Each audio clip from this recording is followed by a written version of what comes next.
Assalamualaikum warahmatullahi wabarakatuh. Selamat datang kepada para peserta dari lingkungan Puskesmas Kecamatan Tanah Abang. Semoga kita semua selalu diberikan kesehatan dan bisa menjalankan aktivitas seperti biasa sesuai prokes. Untuk pertama-tama saya mau mengingatkan untuk ibu-ibu bisa mengisi link absen yang ada di kolom chat, dan apabila mengikuti Zoom ini dari kantor atau luar rumah, tetap memakai masker ya ibu-ibu.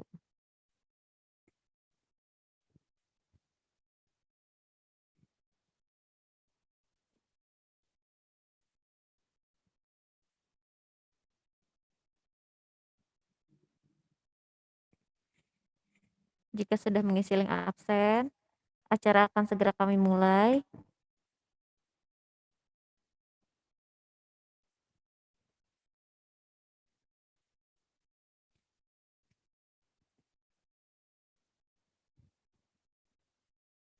Pada kesempatan kali ini, kami mengundang dua narasumber yang akan dibagi menjadi dua sesi ya ibu-ibu. Sesi pertama yaitu menyusui pada masa pandemi oleh Dr. Nina Zulfianti Nasution, dan sesi kedua yaitu panduan menyusui bagi bayi baru lahir dengan bahagia oleh Citra Ayu Mustika atau yang kita kenal di Instagram dengan akun @olevelove.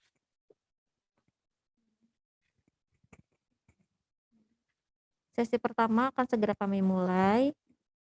Pada kesempatan kali ini, saya akan membacakan dulu CV dari Dr. Nina Zulfianti Nasution. Lahir di Medan 19 Januari 1985. Beliau sekarang merupakan dokter umum di Puskesmas Kecamatan Tanah Abang sejak 2014 sampai sekarang. Bertempat tinggal di Depok, mempunyai 3 orang putra yang sampai saat ini masih menyusui anak yang kecil ya dok ya. Untuk kita mulai acaranya, saya persilahkan Dr. Nina Zulfianti untuk menyampaikan materinya, dan kami beri waktu selama 20 menit. Kepada Dr. Nina, kami persilakan.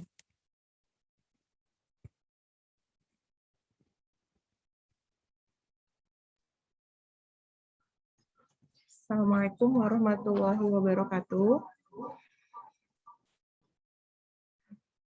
Terdengar ya suaranya? Oke, sebelumnya saya ucapkan terima kasih kepada Mbak Citra yang telah bersedia hadir sebagai narasumber kita. Kemudian kepada seluruh peserta yang ikut dalam Zoom kita kali ini. Sebenarnya Zoom ini dalam rangka memperingati Hari ASI ya. Saya juga di sini diundang oleh tim gizi Puskesmas Kecamatan Tanah Abang. Terus terang saya kaget karena sebelumnya nggak pernah sebagai narasumber. Cuma memang kita melakukan edukasi untuk ibu hamil dan ibu menyusui di Puskesmas Tanah Abang. Baiklah, saya coba. Kita sebenarnya lebih ke sharing ya, ibu-ibu semua. Mungkin nanti kalau ada informasi yang tidak tersampaikan oleh saya, boleh kita saling sharing ya. Oke, saya coba ya. Mbak Citra, saya izin duluan menyampaikan materi ya. Oke. Menyusui di masa pandemi COVID-19.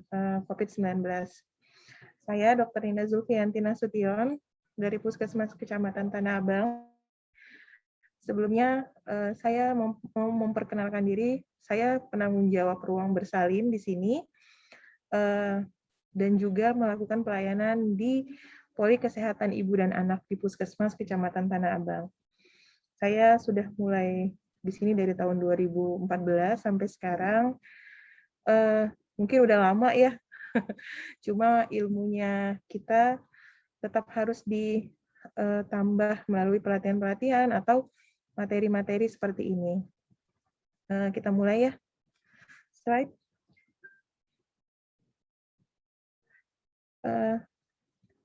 saat ini, walaupun tren kasus COVID seperti yang diberitakan turun ya ibu-ibu semua, cuma kita memang nggak boleh lengah karena status pandemi belum dicabut oleh pemerintah, di mana masih memungkinkan untuk terjadinya infeksi untuk kita atau untuk anggota keluarga lainnya, terutama untuk ibu menyusui dan ibu-ibu hamil. Mungkin ibu-ibu ini tidak kemana-mana, tapi ada anggota keluarga lain yang harus keluar rumah, yang memungkinkan juga terjadi penularan yang akhirnya menularkan kepada ibu hamil ataupun ibu menyusui. Di sini kita akan membahas seandainya seorang ibu menyusui itu nanti akan terkena infeksi COVID-19, apa sih yang harus kita lakukan supaya ibu-ibu ini nggak panik nanti dan bisa terus menyusui bayinya. Jangan sampai gara-gara terinfeksi menjadi terhenti proses menyusuinya ya. Sebelumnya yang harus diketahui mengenai COVID-19 dan ibu menyusui bahwa belum ada bukti atau laporan kasus terjadinya transmisi vertikal dari ibu ke janin. Transmisi vertikal itu apa sih, Dok? Transmisi vertikal itu penularan dari dalam kandungan melalui plasenta. Itu belum ada bukti ataupun laporan kasus bahwasanya ibu-ibu yang COVID menularkan melalui plasenta. Itu belum ada. Sehingga untuk ibu yang melahirkan dengan status terinfeksi COVID, masih tetap bisa untuk menyusui bayinya dan bayinya masih mungkin tidak terkena infeksi COVID karena kan belum ada bukti terjadinya transmisi vertikal itu. Kemudian yang kedua, hingga saat ini belum ditemukan bukti adanya virus COVID di dalam ASI, sehingga aman untuk ibu menyusui secara langsung ataupun melalui ASI perah. Kemudian yang ketiga, seperti kita ketahui bahwa menyusui itu menurunkan risiko kematian pada neonatal, bayi, dan anak, serta meningkatkan derajat kesehatan dari bayi hingga dewasa. Kenapa? Karena ASI itu memberikan kecukupan dan kelengkapan nutrisi. Nanti kita akan bahas apa aja sih yang ada di dalam ASI sehingga dikatakan bahwa ASI ini loh yang paling baik.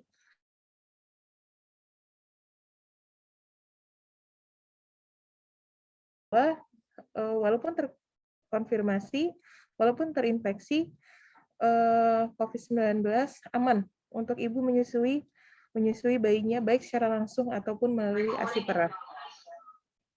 Oke, slide. Di sini kita lihat, ini saya mengutip slide dari sumber lain. Apa saja keunggulan ASI? Kita lihat dari gambar ini, ASI dan susu formula. Saya tidak mau menjelekkan susu formula, cuma kita hanya melihat secara sekilas isi kandungannya. Dari mulai DHA, protein, karbohidrat, kalori, dan natrium di ASI dan susu formula ada. Tetapi setelah itu ada vitamin, faktor perlindungan, sampai dengan imunomodulator hanya ada di ASI. Dari mulai vitamin sampai ke atas ini adalah zat-zat yang berguna untuk melindungi si kecil, melindungi bayi dari berbagai infeksi. Kenapa? Karena ini dihasilkan secara alamiah di dalam tubuh ibu. Masuk ke dalam ASI dan si bayi mendapatkan ASI, sehingga secara tidak langsung si bayi juga mendapatkan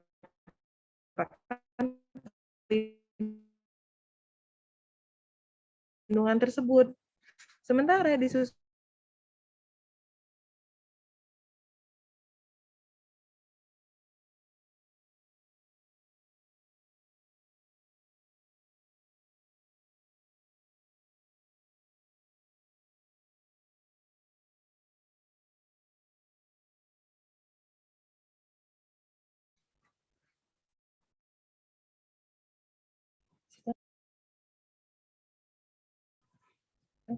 slide. Oke. Yang selanjutnya adalah ibu menyusui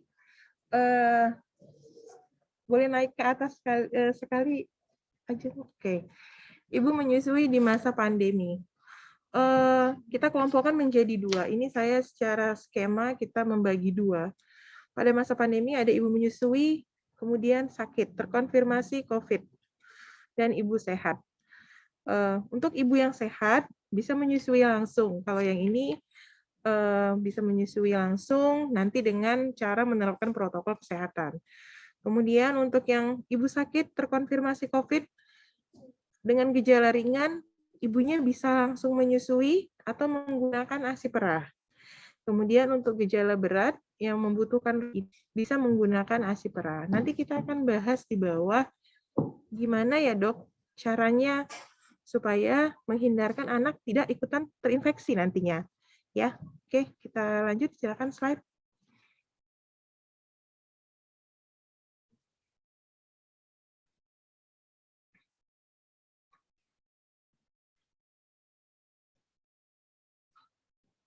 Bisa aja.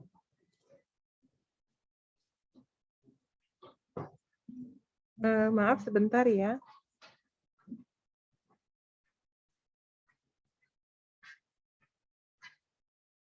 Jadi buat ibu-ibu yang menyusui, sebenarnya tidak perlu lagi sehat, kuat, dan di rumah bisa membantu mendukung proses menyusui, insya Allah proses menyusui bisa dilakukan baik langsung atau melalui ASI perah.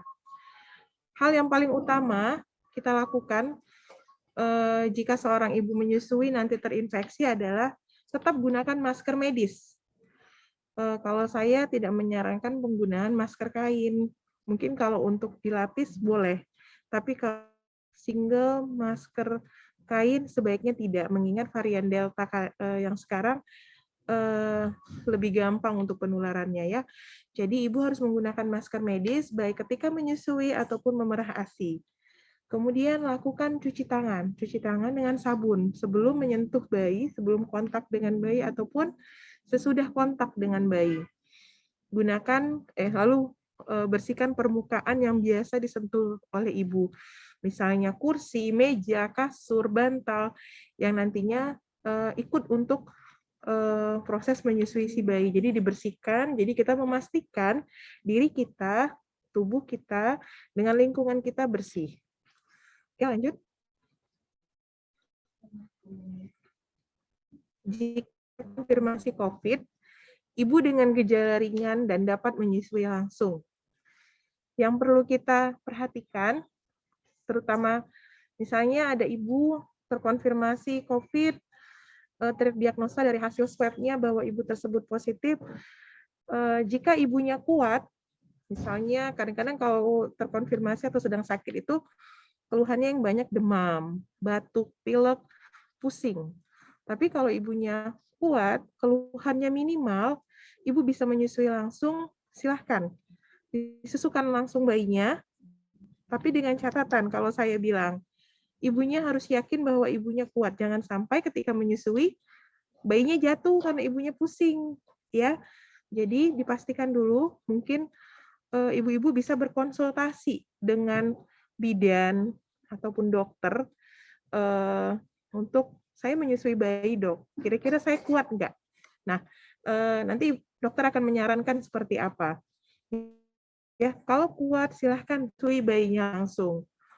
Kemudian lakukan prosedur pencegahan penularan COVID seperti yang tadi di atas. Pakai masker, cuci tangan dengan sabun, dan bersihkan daerah permukaan yang biasa disentuh. Tapi, saran saya, lebih baik sebelum memegang bayi untuk menyusui, mandi terlebih dahulu, mandi, ganti baju, ganti masker. Jika bayi tidak terkonfirmasi ya ibu-ibu, tapi kalau bayi terkonfirmasi mungkin bisa yang seperti tadi. Tapi kalau bayinya tidak positif COVID, lebih baik mandi dahulu untuk meyakinkan bahwa tubuh kita bersih, semuanya bersih ketika mau menyusui si bayi. Kemudian sebaiknya carilah satu ruangan yang bukan merupakan ruangan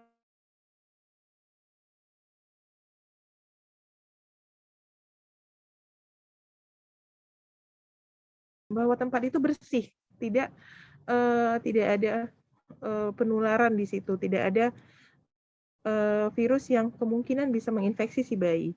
Itu saran saya sih, jadi ibu-ibunya nggak worry, nggak khawatir, ih bayi saya nanti kena nggak ya? Mungkin seperti itu, bisa mandi dan mencari tempat yang lain selain tempat tidur untuk si ibu. Kemudian, perhatikan obat-obat yang dikonsumsi. Semua ibu yang menyusui, kalau seandainya terkonfirmasi, mohon konsultasikan dengan dokter. Dokter, saya sedang menyusui, tolong obatnya diresepkan yang aman untuk bayi saya. Karena ada beberapa obat yang memang nggak boleh untuk ibu menyusui karena obatnya akan keluar melalui ASI, bisa masuk ke dalam si bayi ya. Jadi tolong ya ibu-ibu, nanti dikatakan ke dokternya, karena dokter kadang lupa tidak menanyakan dan jadinya kelewatan ya. Kemudian ibu perlu mendapatkan dukungan dari keluarga, dari tenaga kesehatan, ataupun kalau ada bisa berkonsultasi dengan konselor menyusui. Apa sih dukungan itu? Terutama adalah dukungan semangat, motivasi untuk tetap menyusui. Kenapa? Karena ketika seorang terinfeksi COVID saja itu sudah membuat semangatnya turun ya. Dia takut, pasti takut. Apalagi ada kewajiban untuk menyusui si bayi. Pasti si ibu takut. Tapi kalau keluarga mengerti, insya Allah si ibu nanti akan lebih semangat. Jadi proses menyusuinya akan lebih lancar. Ya, mungkin itu untuk gimana sih kalau ibunya gejala ringan bisa menyusui langsung seperti ini. Oke, kita lanjut ya. Kemudian yang kedua, jika ibu terkonfirmasi COVID, gejala ringan tapi tidak dapat menyusui langsung atau dengan gejala berat. Mungkin solusinya bisa ASI-nya diperah. Diperah bisa menggunakan tangan atau dengan alat pompa ASI. Tetap kita lakukan prosedur pencegahan COVID-19 di mana dipastikan kita memakai masker, kita mencuci tangan, dan alat-alat yang digunakan juga harus kita sterilkan. Kalau menggunakan tangan, dengan mencuci tangan, alat-alat yang membantu seperti botol atau plastik ASI harus dalam keadaan bersih. Kalau untuk pompa ASI sebaiknya setelah dicuci, disterilkan, dimasukkan ke dalam satu wadah tertutup. Jadi ketika mau dipakai, alatnya sudah bersih dan siap untuk dipakai. Untuk tempat penampungan ASI-nya juga diusahakan wadah yang tertutup ya ibu-ibu ya. Jadi tidak mengurangi ya pajanan infeksi. Sedangkan untuk pemberiannya bisa dilakukan langsung oleh ibu. Kalau ibunya bisa memberikan ASI perahnya kepada si bayi, itu lebih baik. Atau kalau tidak ada anggota keluarga lain yang sehat, misalnya suami atau nenek, tante yang bisa membantu. Ya, saran saya untuk pemberian ASI perah sebaiknya dilakukan menggunakan sendok atau cup feeder ya. Sebaiknya dihindari penggunaan botol dot. Kenapa? Nanti bisa mengganggu kalau seandainya sampai 2 minggu menggunakan dot, takutnya bayinya bisa bingung puting. Jadi ketika kembali kepada si ibu, akan ada masalah baru nanti jadinya ya. Saran saya sebaiknya menggunakan sendok ataupun cup feeder kalau ada. Selain itu, kalau misalnya ibunya harus mengkonsumsi obat-obatan yang tidak bisa dihindarkan, obat-obatan yang bisa melalui ASI ya, yang tidak aman untuk bayi, saran saya tetap dilakukan memerah ASI. Tujuannya untuk menjaga agar produksi ASI-nya tetap terjamin. Karena jika tidak dipompa, nanti lama-kelamaan ASI-nya akan berkurang. Dan nanti ketika setelah membaik, ibu bisa segera menyusui secara langsung kepada bayinya. Sesegera mungkin jika sudah selesai isolasi mandiri atau sudah pulang dari rumah sakit, ibu segera menyusui bayinya secara langsung ya ibu-ibu. Oke. Lanjut. Nah, jika ibu tidak mampu menyusui langsung dan memerah ASI, apa yang harus kita lakukan? Yang terutama adalah silakan berkonsultasi dengan tenaga kesehatan. Kalau seandainya ibu-ibu terkonfirmasi tapi harus dirawat di rumah sakit, tidak memungkinkan membawa pompa ASI segala macam atau tidak bisa memompa menggunakan tangan, ibu-ibu bisa konsultasi dengan tenaga kesehatan ya mengenai bagaimana dengan ASI anak saya? Karena sebaiknya pengganti ASI itu apa? Kadang ada yang langsung berinisiatif mengganti dengan susu formula, tapi kalau memang ada stok ASI perah yang sebelumnya disimpan di dalam kulkas, itu jauh lebih baik dibandingkan ibu-ibu harus mengganti dengan susu formula. Ya, untuk pengganti ASI mungkin bisa seperti ibu susu. Kalau ada seperti keluarga ya, kadang ada beberapa yang saya pernah dengar.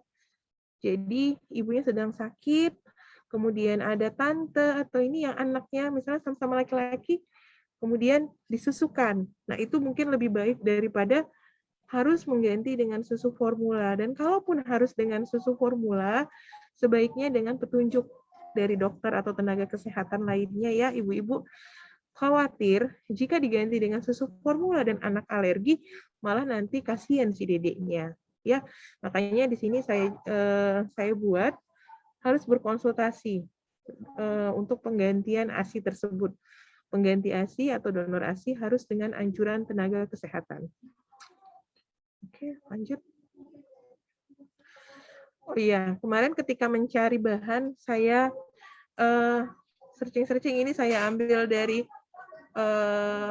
AIMI, Asosiasi Menyusui Indonesia.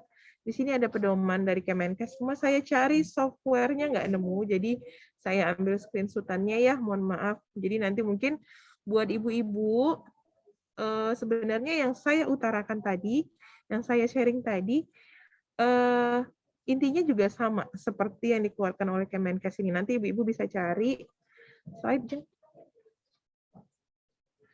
Nah, di sini mungkin yang sudah terbukti adalah bahwa penularan itu melalui kontak langsung, cairan pernafasan, sehingga kita disarankan untuk pakai masker ketika menyusui. Dan kalau ibunya kuat, bisa mengasuh si bayinya langsung, cuci tangan, pakai masker. Jadi ibu-ibu nggak perlu khawatir, misalnya harus isolasi mandiri di rumah, tetap harus merawat bayi. Kalau kuat, ada keluarga, semuanya bisa support, nggak masalah, silahkan. Slide. Ya, di sini ada bagaimana cara memerah ASINya dengan pompa, dengan tangan, juga ada disebutkan ya ibu-ibu. Jadi nggak usah kita bekali diri kita, karena seperti saya juga ketika menyusui, takut sih kalau seandainya nanti saya terkonfirmasi positif. Kenapa? Yang saya pikirkan adalah anak saya nanti gimana ASINya gitu. Tapi belakangan semakin ilmu banyak berkembang ya, banyak sharing-sharing seperti ini, kita jadi lebih yakin, lebih pede. Oh, insya Allah bisa gitu ya, ibu-ibu ya. Biar nanti lebih yakin, nanti sama Mbak Citra ditambahin lagi nih materinya. Jadi ibu-ibu nggak perlu khawatir, menyusuinya tetap berhasil walaupun sedang sakit. Ya, itu aja. Lanjut Mbak Ajeng. Oke, ini yang terakhir tinggal bagaimana menyimpan ASI. Kalau menyimpan ASI bisa dengan botol, dengan plastik, kemudian lanjut Mbak Ajeng. Nah, untuk penyimpanannya seperti biasa, seperti kita simpan di dalam botol ataupun plastik ASI. Di suhu ruangan itu bisa, kalau Indonesia ini sekitar 4 jaman ya, kalau di bawah 25 derajat Celcius itu biasanya mungkin di luar negeri. Kalau kita di Indonesia kan panas ya, 4 jam kalau di suhu ruangan.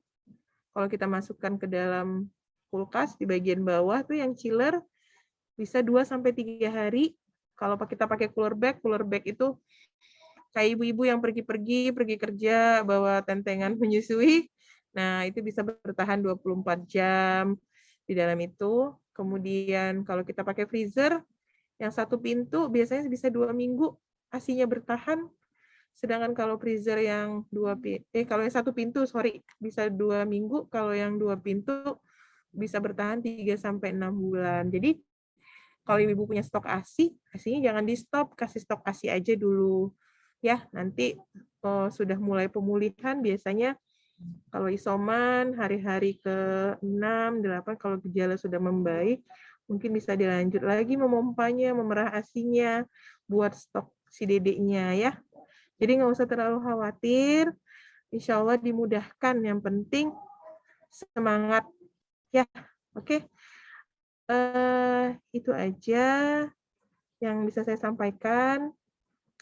Mohon maaf jika ada salah kata, nanti dilanjutkan lagi materi berikutnya ya. Terima kasih. Assalamualaikum warahmatullahi wabarakatuh.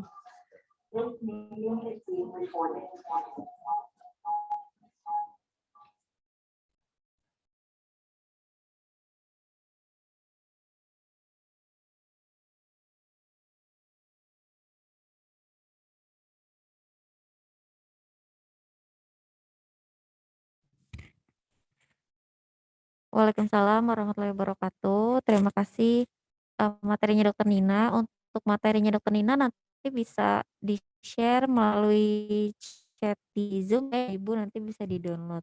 Nah, untuk pertanyaan boleh disimpan dulu, nanti akan kami tampung.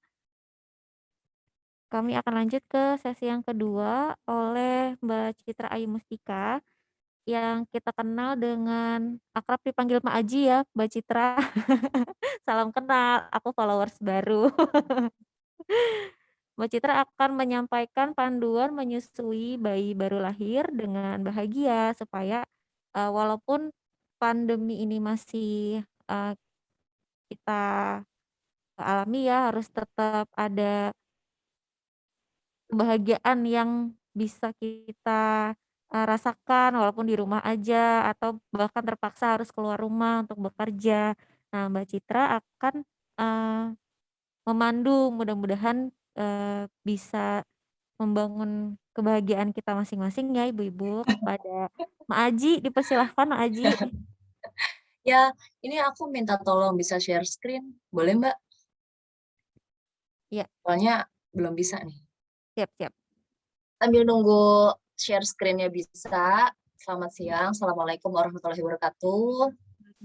Bapak Ibu semua ini ya. Ibu-ibu semuanya, perkenalkan saya dengan Citra Ayu Mustika, biasa disapa Citra.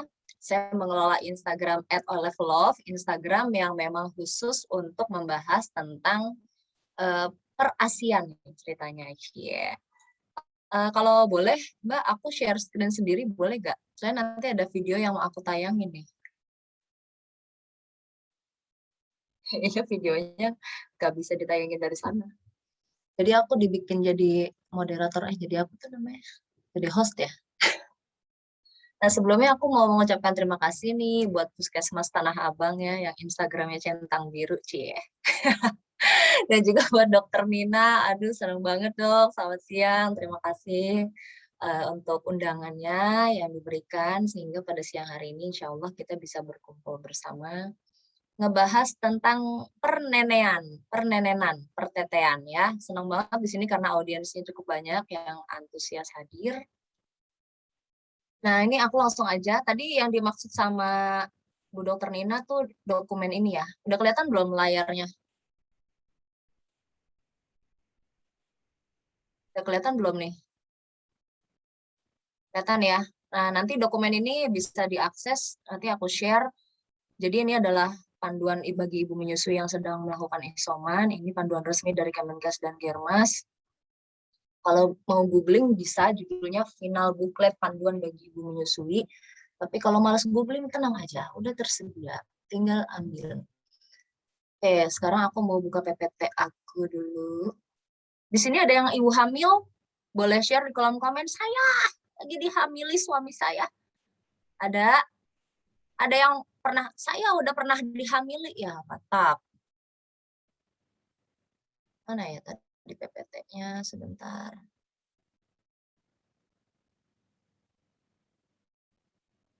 Materi ASI oleh Pelope. Udah kelihatan ibu-ibu? Udah kelihatan ibu-ibu? Masih folder Mbak PPT-nya? Aji. Masih folder.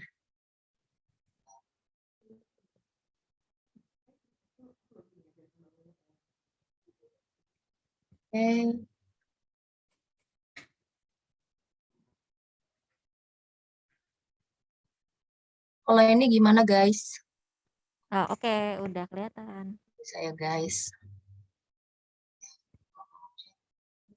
Ada yang lagi hamil, Mbak Email. Ya, Mbak Amel, lah dia lagi. Ini ada peserta namanya Amelia Amel ya, udah ketiga kali dia ikut. Ada Ratih Ikrar ya, Allah ada ketiga kali ya dia ikut seminar aku, Masya Allah. Fans berat nih Materinya sama. Emang ini ibu-ibu hamil semua ini. Mbak Mandega, siap lagi hamil. Ada yang pernah dihamili, ada yang rela dihamili terus-terusan, alhamdulillah ya.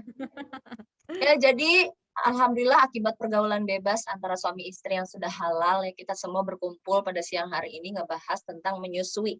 Menyusui ada karena kehamilan, kehamilan ada karena perbuatan suami dan istri ya, bukan istri membelah diri. Maka dari itu aktivitas menyusui juga idealnya mendapat dukungan dari suami, sehingga harapannya webinar kita pada siang hari ini ilmunya bukan hanya untuk para wanita saja, tapi juga harapannya bisa ikut dipahami dan dipraktekkan oleh para suami juga, supaya tahu bagaimana cara mendukung istri yang menyusui. Oke? Bentar, gimana caranya? Dah. Ini bla bla bla bla tentang saya sedikit aja.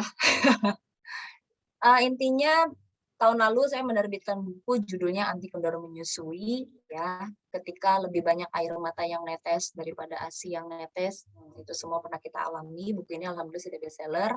Dan ini buku pertama saya yang covernya terong keringetan ya, agak oleng sedikit terongnya. Buku yang terong ini menceritakan tentang kehidupan pasca punya anak ya, karena ternyata permasalahan pasutri yang baru aja punya anak hampir sama seremnya dengan permasalahan ASI guys. Makanya buku ini hadir untuk menemani para pasutri baru yang baru aja menjadi sepasang ayah ibu. Sedikit pengalaman menyusui saya. Anak pertama saya, bunda-bunda semuanya, sekarang usianya 4 tahun, dulu ASI 2 tahun, tapi pernah minum susu formula di awal, karena ketidaktahuan saya bahwa menyusui itu butuh ilmu. Saya pikir nyusuin itu tinggal nemplokin bayi ke pentil. Ternyata terjadi puting lecet, bayi dehidrasi, hampir matitis, pas ASI diperah yang keluar udah bukan ASI, yang keluar adalah darah, dan lain-lain dramanya. Akhirnya relaksasi dan alhamdulillah bisa kembali menyusui di bulan ketiga atau bulan keempat gitu lupa.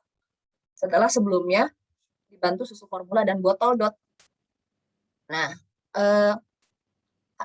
Bapak Ibu sekalian, pemberian susu formula dan botol dot, susu formula harus dengan resep dokter ya. Bukan ujuk-ujuk beli jajan seduh kayak seduh pop ice, nggak begitu ya. Susu formula itu harus atas indikasi medis ya, harus tanya dokter dulu. Dan pemberian botol dot itu dulu sih WHO tuh bener-bener gak boleh kasih botol dot. Nah, kalau sekarang WHO udah lebih ringan, bahasanya tuh seperti ini. Kalau kita memperhatikan 10 LMKM nih, ada yang namanya 10 langkah menuju keberhasilan menyusui ya. Sehingga tercetus yang namanya BFHI, Baby Friendly Hospital Initiative ya, rumah sakit sayang ibu dan bayi. Di langkah yang ke-10 tuh kalau nggak salah statement WHO tuh gini, rumah sakit memberikan edukasi kepada ibu dan keluarga tentang risiko botol dot. Nah, jadi lebih ke memberikan edukasi kepada ibu dan bayi tentang risiko botol dot. Keputusan tetap ada di tangan ibu, tapi bukan berarti kita ngelepasin ibu gitu aja ngasih botol dot, enggak. Kita tetap memberikan edukasi, cara memberikan ASI perah dengan gelas, dengan sendok, dengan pipet, sehingga ibu dan keluarganya serta pengasuhnya nanti percaya diri untuk memberikan ASI perah dengan media selain botol dot. Tapi kalau ibu ngotot nih, kekeh pokoknya aku mau pakai botol dot, ya sudah terpaksa kita berikan edukasi gimana cara memberikan ASI ataupun ganti ASI dengan botol dot dengan benar, cara bersihinnya, cara pemberiannya, dan lain-lain seperti itu. Nah, ini pas anak pertama usia 6 bulan ya, alhamdulillah akibat pergaulan bebas saya kebobolan hamil lagi. Ya, sehingga lahirlah anak kedua saya. Pas saya hamil, saya nggak tahu saya hamil, baru tahunya pas usia kandungan 3 bulan. Tapi saya waktu itu tetap menyusui anak saya yang kedua, tetap menyusui anak saya yang pertama dalam kondisi hamil. Gitu adiknya lahir, kakaknya ikut minum ASI juga bareng sama adiknya. Nah, seru banget itu. Teteknya kiri kanan sibuk banget pokoknya.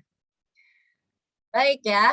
Nah, sebelumnya Bapak Ibu sekalian, saya asumsi ada bapak-bapak ada di sini. Kita sering banget dengar statement gini. Ah, tete kamu kecil tuh, gak ada ASI-nya. Ngomongnya gitu kan. Ah, udahlah. Dulu tuh mama gak ngasih kamu ASI. ASI itu keturunan. Kalau mama gak bisa, berarti kamu gak bisa. Ah, udah fitnah-fitnah yang keji kayak gitu ya terhadap ibu menyusui. Bapak Ibu harus tahu ya bahwasannya ibu yang tidak pernah melahirkan anaknya bisa loh menyusui bayinya. Bisa ada seorang ibu nih memutuskan untuk mengadopsi bayinya. Ini teman saya nih. Ini Mami Bara nih, Mica Siha. Dia memutuskan, dia belum, waktu itu ada kendala di masalah kesuburan sehingga nggak bisa punya anak. Belum bisa punya anak pada saat itu. Akhirnya dia memutuskan untuk mengadopsi anak. Dan dia memutuskan untuk melakukan induksi laktasi sehingga dia bisa menyusui anak adopsinya. Mantap nggak? Jika seorang wanita yang tidak melahirkan anaknya sendiri bisa menyusui bayinya, artinya apa? Sebetulnya semua wanita, apalagi kalau dia melahirkan bayinya, dia tuh bisa menyusui anaknya sendiri, Bunda. Karena semua wanita itu secara fisiologis, secara tubuhnya, tete itu ada, tete wanita itu ada. Isinya tuh, kenapa bisa gede tete wanita ya? Itu isinya jaringan payudara, Bunda. Fungsinya apa? Untuk produksi ASI. Jadi memang secara tubuh, secara desain tubuh wanita itu didesain untuk bisa menyusui. Tinggal nanti stimulasinya tepat atau tidak, rangsangannya seperti apa, apakah perlu ada obat-obatan tertentu untuk mendukung proses menyusui, dan lain-lain. Seperti itu. Nanti ini Bapak Ibu bisa baca sendiri ya, ini kisahnya beliau ini sangat inspiratif. Bahkan dia ini menyusui anaknya sampai 2 tahun. Nah, oke. Mau tanya dulu nih Bunda-Bunda, jawab di kolom chat ya. Kenapa sih kok pengen ASI Bunda? Nih, ada Ibu Munawati ya dari Kadar Posyandu. Kenapa pengen ASI Bunda? Ayo jawab dulu Bunda di kolom chat. Pengen ASI kenapa Bunda? Jujur biar gratis ya Bunda. Aku suka kejujuran Bu guys. Murah, siap. Mana lagi? Karena ASI yang terbaik untuk anak. Masya Allah, betul. Mana lagi jawabannya? Biar anaknya pinter, Bun. Iya. Biar uangnya buat emaknya jajan skincare ya. Untuk imunitas anak. Biar langsung di BF, Mak. Nggak perlu pumping. ASI salah satu hak anak, mantap. Semuanya betul. Semuanya betul ya. Hemat praktis tinggal kayak iklan. Iklan apa ya? Oke, semuanya bener ya. Semuanya keren. Jawabannya bener banget. Cuma kalau di sesi aku ya, aku ingin meriset lagi mindset kalian, Bapak Ibu sekalian ya. Kenapa sih kok kalian menyusui? Pasti kan tadi jawabannya, nutrisi paling bagus, murah, blablabla. Ya, semua benar. Harus dipahami dulu ya Bapak Ibu sekalian, bahwasannya yang paling fundamental, bahwa menyusui adalah perintah Tuhan. Dan dengan mengimani itu, kita dengan penuh kesadaran tahu bahwa menyusui adalah ibadah. Memenuhi perintah Tuhan, bukan memenuhi freezer. Siapa itu yang ngajarin? Oh, aku ya. Jadi nggak boleh memenuhi freezer ya untuk memenuhi perintah Tuhan. Dengan demikian, jika kita memulainya karena Tuhan, insya Allah kita akan melaksanakannya dan memperjuangkannya dengan ikhlas dan hanya berharap pertolongan kepadanya. Maka dari itu mulai hari ini, yuk kita sama-sama riset niatan kita dalam menyusui. Niatnya adalah untuk memenuhi perintahnya. Menyusui harus dengan keimanan dan ketakwaan pada Tuhan, karena keras kepala saja tidak cukup. Oke, kita berdoa ya, bismillah ya Allah, hamba yakini bahwasannya menyusui adalah perintah-Mu, dan Engkau maha tahu bahwa saat ini aku sedang berusaha, maka mudahkanlah segala urusanku, terangkanlah semua jalanku, berikanlah kepadaku kekuatan dan kesempatan untuk bisa menyusui anak kami yang telah Engkau amanahkan kepada kami. Ini adalah ikhtiarku, maka ridhoilah jalanku ini. Kasihanilah aku untuk dapat memenuhi perintah-Mu. Amin. Nah, ini dari pertama yang akan kita bahasnya dari agama Islam. Jadi Bapak Ibu sekalian, karena menyusui adalah perintah Tuhan, maka sebetulnya prinsipnya sederhana. Siapapun yang membantu seorang ibu untuk bisa menyusui anaknya, baik itu tenaga kesehatan, konselor menyusui,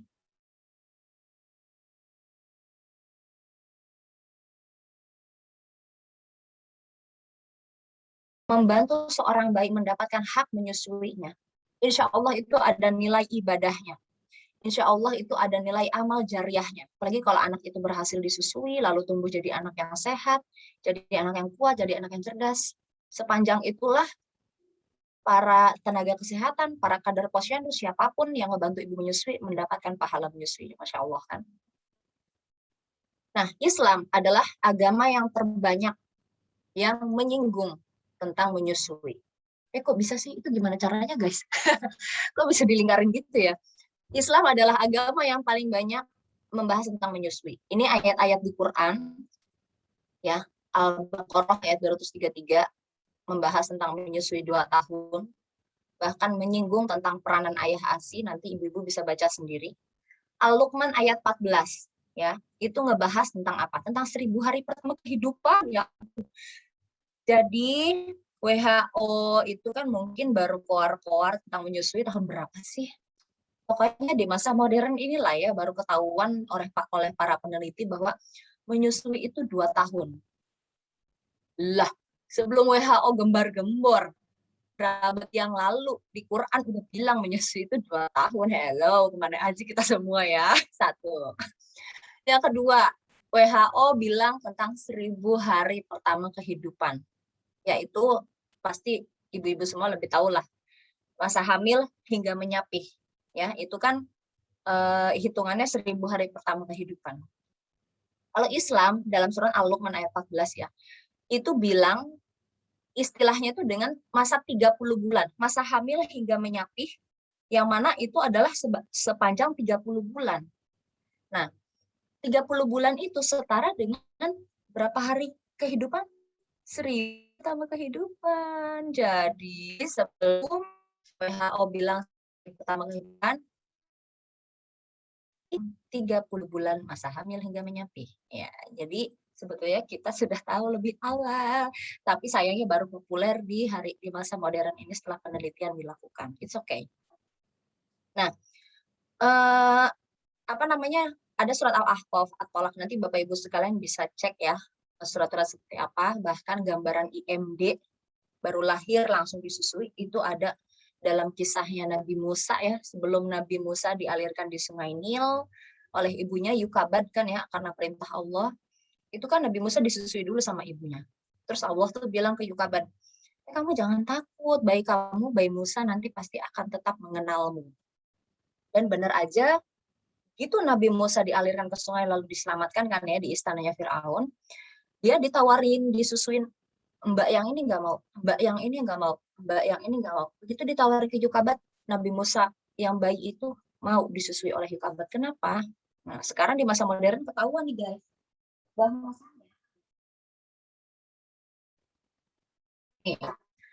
bahwasannya di areola ibu menyusui itu kan ada gerinjel-gerinjel. Kalau kita perhatiin tete ibu menyusui kan ada gerinjel-gerinjel ya guys.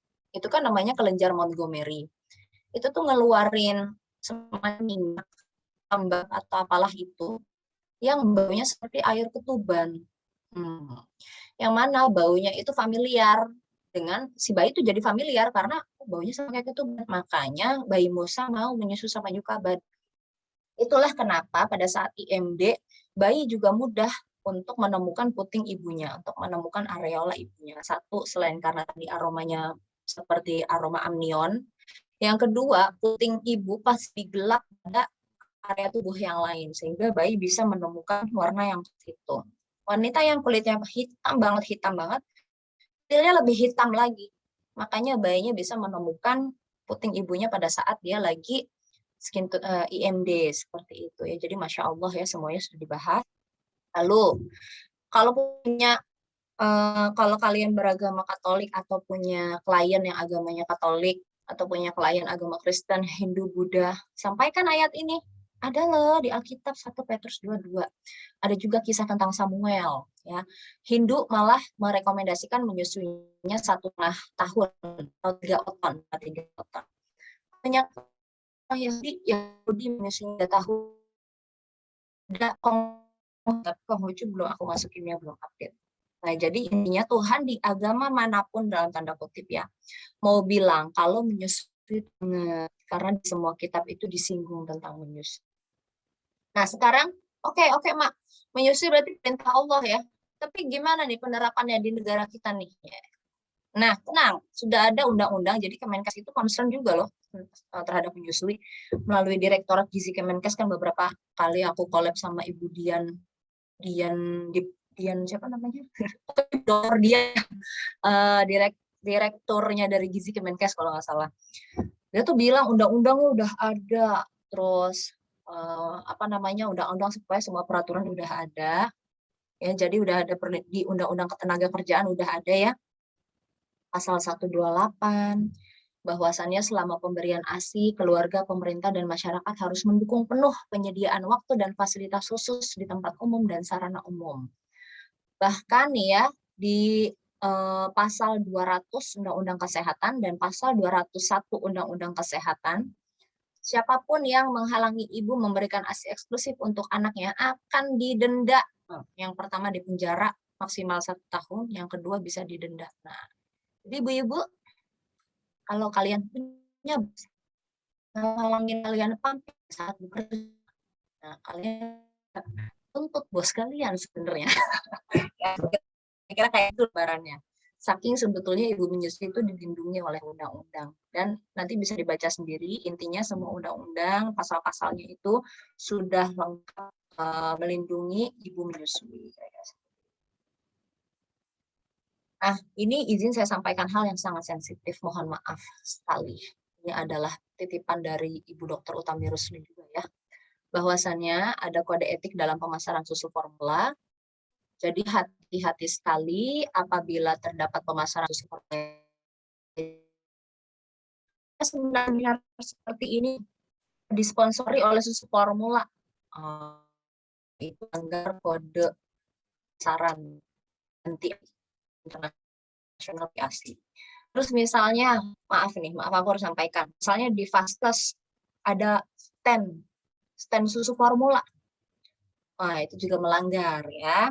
Terus misalnya ada ibu baru melahirkan, ujuk-ujuk dibekelin sufor gratisan. Itu juga tidak boleh ya. Jadi minta tolong ya. Saya minta tolong terutama tenaga kesehatan, karena saya itu masyarakat umum nih sebetulnya, masyarakat umum yang kebetulan concern sama ASI dan akhirnya ngambil sertifikat konselor menyusui. Saya minta tolong sama tenaga kesehatan, karena bagaimanapun tenaga kesehatan adalah garda terdepan kesuksesan menyusui ya. Karena ibu yang baru melahirkan siapa dong yang mendampingi kalau bukan tenaga kesehatan? Pertama kali yang mendampingi kan tenaga kesehatan. Pastikan ibu terlindungi kegiatan menyusuinya sesuai dengan tema menyusui sedunia pada tahun ini ya. Bahwasannya perlindungan menyusui adalah tanggung jawab bersama. Salah satu perlindungan yang dapat kita berikan adalah memastikan ibu tidak ada kontak langsung dengan susu formula, karena itu tidak boleh. Oke? Nah, ini saya ingin memastikan bahwa kita punya pemahaman yang sama, ya, bahwasannya WHO dan UNICEF itu merekomendasikan 3 hal. Yang pertama, inisiasi menyusui dini 1 jam pasca melahirkan, tapi biasanya di masa pandemi ini beberapa vaskes ada yang cukup bervariasi penerapan IM-nya. Yang kedua, ASI eksklusif 6 bulan pertama. ASI itu eksklusif, berarti bayi hanya ASI saja ya di 6 bulan pertama. Ya paling ada tetesan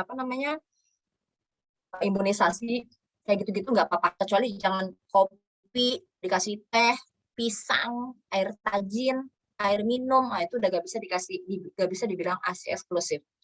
Jadi ASI eksklusif hanya 6 bulan pertama. Setelah itu di usia 6 bulan dimulai MPASI, lalu dilanjutkan menyusui hingga 2 tahun.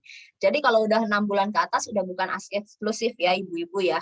ASI eksklusif itu 6 bulan pertama saja, setelah itu MPASI dan dilanjutkan menyusui sampai 2 tahun. Nah, gimana nih supaya ibu nyaman menyusui? Kan pertanyaannya gitu ya. Pertanyaannya kan supaya panduan menyusui bayi baru lahir dengan bahagia. Nah, supaya bisa menyusui apa yang harus dilakukan? Ibu-ibu harus tahu ada yang namanya 7 kontak laktasi plus. Ini sering terlupakan ya. Jadi ada 7 waktu yang direkomendasikan oleh WHO. 7 waktu di mana ibu dan keluarga disarankan untuk bertemu konselor atau dokter laktasi. Ibu dan keluarga loh ya. bukan ibu saja. Kenapa? Karena semua ibu tuh hampir pasti punya insting untuk menyusui. Ya, dia tahu, gue mau menyusui nih gitu habis lahiran. Yang belum dia punya adalah apa? Satu, info yang benar dan tepat. Kedua, dukungan. Nah, maka dari itu penting sekali ibu dan keluarga mendapatkan dukungan dan edukasi tentang menyusui. Kapan saja 7 waktu tersebut? Pertama, saat usia kandungan 28 minggu alias 7 bulan. Nah, saya berharap nih vaskes-vaskes kalau menangani ibu hamil usia kandungan 7 bulan, minta tolong dirujuklah untuk ke dokter laktasi atau ke konselor laktasi. Syukur-syukur vaskes syukur-syukur nakes pegang ibu hamilnya itu bisa memberi edukasi secara langsung gitu. Ini harapannya juga bisa mulai ada di kader-kader posyandu sih, harapanku juga ya. Soalnya aku di kader posyandu di komplekku ini ngajakin ada seminar tentang menyusui Pak untuk ibu hamil usia 7 bulan gitu. Setelah usia kandungan 7 bulan, kapan lagi kontak yang kedua nih? Usia kandungan 9 bulan. Ya, di usia kandungan 7 bulan dan 9 bulan, ibu menyusui, ibu hamil itu mendapatkan edukasi dasar tentang proses produksi ASI, tentang gimana nanti penanganan menyusui, kalau misalnya ada problem, dukungan apa yang bisa diberikan suami, gimana cara memberikan ASI perah jika ibu bekerja, dan lain-lain, dan lain-lain. Hal-hal basic lah, gitu. Terus kontak laktasi yang ketiga kapan? Inisiasi menyusui dini, IMD. Nah, makanya jangan lupa ibu-ibu di sini, kalau misalnya lagi hamil, janjian sama nakesnya untuk nanti, dok, nanti saya lahiran, saya minta IMD, dok. Ingetin terus sampai nakesnya enak. Iya Bu, iya saya tahu Ibu minta IMD. Nah, sampai kayak gitu deh kalau bisa ya. Jadi jangan lupa request karena takutnya kelewat. Masalahnya apa? IMD itu bisa bilang batu loncatan kesuksesan menyusui. Loncatan apa? Saat IMD, bayi itu mendapatkan manfaat yang sangat banyak ya. Contoh, mendapatkan manfaat biotik ya dari ibu, terus juga lebih rendah risiko kematiannya gitu kan ya. Dan banget itu IMD itu apa? Memancing bayi menyusui. Sering nggak kita dengar masalah kayak gini? Ya,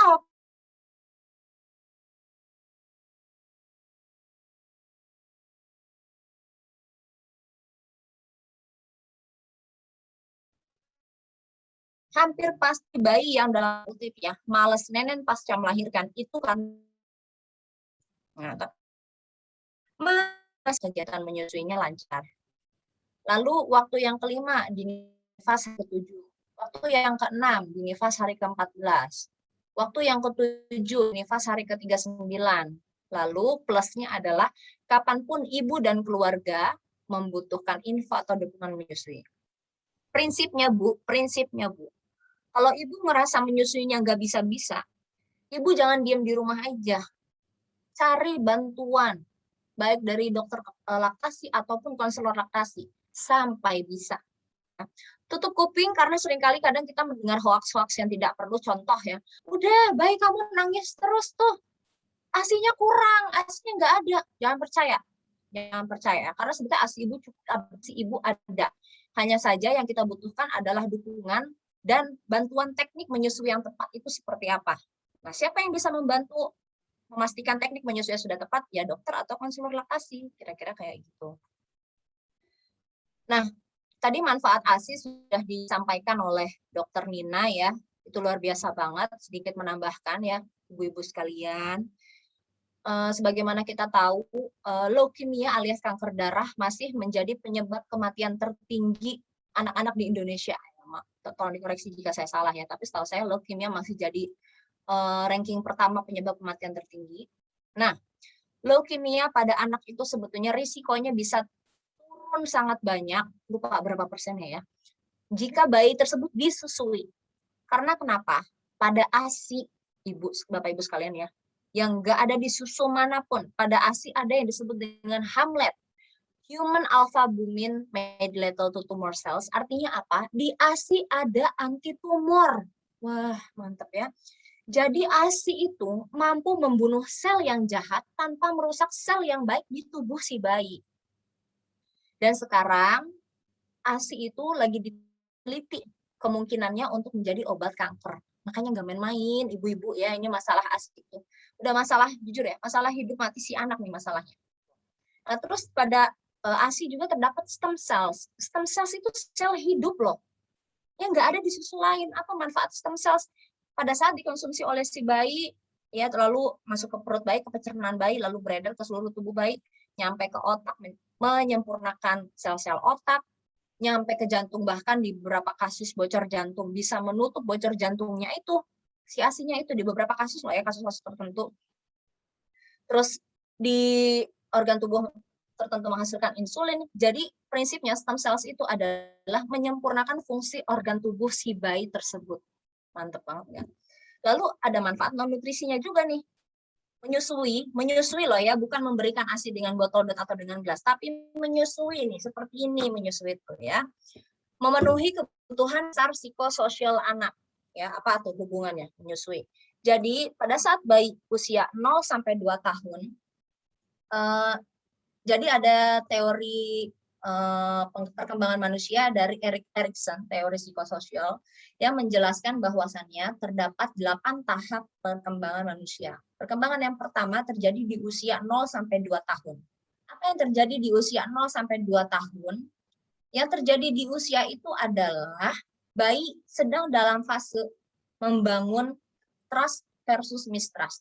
Rasa percaya atau tidak percaya kepada dunia tempat dia dilahirkannya ini. Apakah dunia tempat aku dilahirkan ini aman dan nyaman untukku? Apakah ini tempat yang berbahaya untukku? Nah, dia lagi banyak bertanya-tanya. Karena selama 9 bulan dia berada tenang, aman, nyaman, dan hangat di rahim ibunya. Tiba-tiba dia lahir ke dunia yang penuh julid ini. Sehingga dia perlu memastikan apakah dunia ini aman atau tidak untuknya. Dari mana si bayi mendapatkan kenyamanan tersebut? Tidak lain, tidak bukan dari aktivitas menyusui, Bunda. Ya, karena kan dari aktivitas menyusui selain bayi merasakan dekapan ibu, tatapan mata dengan ibu, ya kasih saya, makanya kalau menyusui jangan handphonean, Bunda. Handphonenya taruh, perhatikan bayinya supaya ibu tuh lebih sensitif terhadap kebutuhan bayinya juga. Nah, selain itu juga apa? Menyusui langsung itu manfaatnya si bayi itu dapat fresh milk lah, yang pastilah ya. Nah, terus juga kebutuhan saking menyusui, kebutuhan menghisap bayi itu diperoleh dari aktivitas menyusui. Nah, tadi Dokter Nina mantep tuh, udah nyinggung ya masalah botol dot. Terdapat perbedaan hisapan, Bunda, antara menghisap botol dot dengan menyusup ke payudara langsung. Saat pakai botol dot, bayi itu cuma pakai satu otot mulutnya saja. Tapi saat menyusui langsung seperti ini, itu menggunakan 10 sampai 11 otot mulut dan wajahnya. Dia tuh kerja keras loh, memerah payudara ibu, ya. Tujuannya apa? Supaya nanti masuk ke fase makan, bayi itu oromotornya udah terlatih sehingga ngunyahnya nanti baik. Dan nanti efeknya apa? Kemampuan bicaranya baik, seperti itu. Kejadian di anak saya yang pertama kan pakai botol dot, akhirnya apa? Makannya diemut, dia speech delay, banyak fase-fase koreksi yang harus saya lalui karena dia tidak menyusu langsung pada saat itu ke saya. Nah, makanya jangan terulang lagi di ibu-ibu sekalian. Pastikan bisa menyusu langsung ke bayinya. Dan kalau misalnya harus memberikan ASI perah, idealnya menggunakan media selain botol dot ya, Bapak Ibu sekalian. Nah, manfaat menyusui juga ada untuk ibu ya, menuruni risiko kanker ina-inu, ya, kanker payudara, kanker ovarium, kanker penyakit diabetes, penyakit jantung, mengembalikan berat badan ke hamil, mengatur jarak kelahiran, ada amenorelaktasi ya, tapi ada 3 syarat yang harus dipenuhi ya kalau amenorelaktasi, mempercepat rahim kembali ke ukuran semula, dan banyak banget manfaat menyusui bagi ibu juga. Selain tentunya murah, ya iyalah kita beli susu formula itu sebulan bisa habis 2 juta, itu udah nyicil rumah ibu-ibu, ya, udah dapat cicilan rumah itu, Bu. Ini nanti ibu-ibu bisa baca sendiri ya manfaat ASI versus susu formula. Prinsipnya, setiap spesies itu menghasilkan susu yang manfaatnya spesifik untuk anaknya masing-masing. Susu manusia ya untuk manusia, susu sapi ya untuk sapi gitu. Nih kita bisa lihat contohnya di sini yang sederhana nih ya. Susu manusia ini lemaknya segini, sapinya nih lemak sapi segini gitu ya. Susu manusia itu proteinnya cuma segini, susu sapi proteinnya segini, laktosanya segini. Laktosa itu manfaatnya untuk mecah-mecah si protein kan, supaya ASI-nya itu mudah terserap oleh pencernaan anak. Nah, kenapa susu sapi laktosanya lebih sedikit daripada susu manusia?